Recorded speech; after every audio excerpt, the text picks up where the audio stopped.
So then I saw this truck that I really liked, and I was like, I actually kind of want to invest in this truck. So I ended up getting a Ford F 150 extended cab, deep red, and it was a good price. It was an older truck, and I was talking to my ex about it, and I was like, hey, there's this truck available. You said you wanted a truck. I cannot get it personally because I don't have like a job. I'm only getting like, I don't have a what they call a real job. I guess you would say I had my tarot business and I had money, but like I don't have a real job. So they needed a co-signer. So I told them, I was like, well, they need a co-signer with somebody who has like a paycheck and an actual, is an actual employee.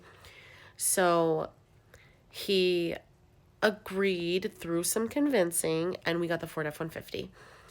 And then our relationship was just so toxic and tumultuous that like I begged the universe to get me out of that, and they did it in the most like crappiest way. But they got me out of that situation. So I ended up moving away. I wanted to be petty and I wanted to take my Mustang, but my ex was like, you can't even drive it because you don't know how to drive stick shift, so you should just leave with me. So I was just like, fine, whatever, I'll just leave it there. I have the Ford F 150. He almost didn't let me take that Ford F 150. I was like, oh, hell no, this is my car. I paid it off.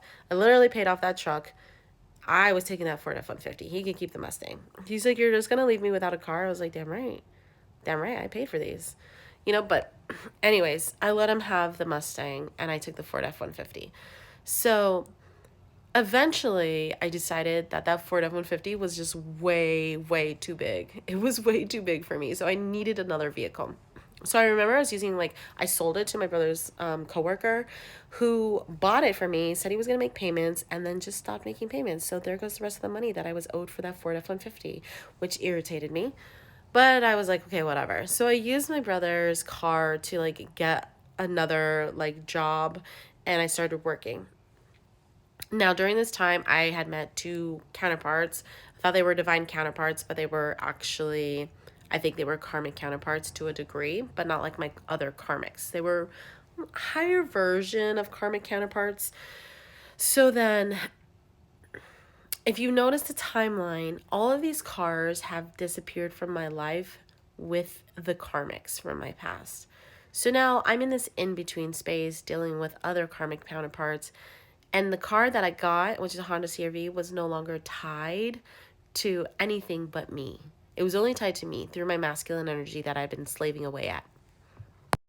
So, anyways, after learning boundaries, self worth, self respect, after learning to step into this like alignment of Empress energy, I was yeeted off of the timeline between those two counterparts that I was involved with and put into a different timeline where I met my divine counterpart.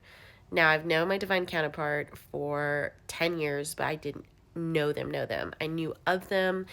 10 years ago, I was highly attracted to them while I was dealing with my other divine counterpart.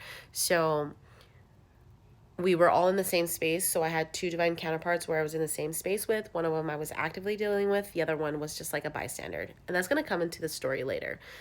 So ergo me into a new timeline with the divine counterpart that I was aware of 10 years ago.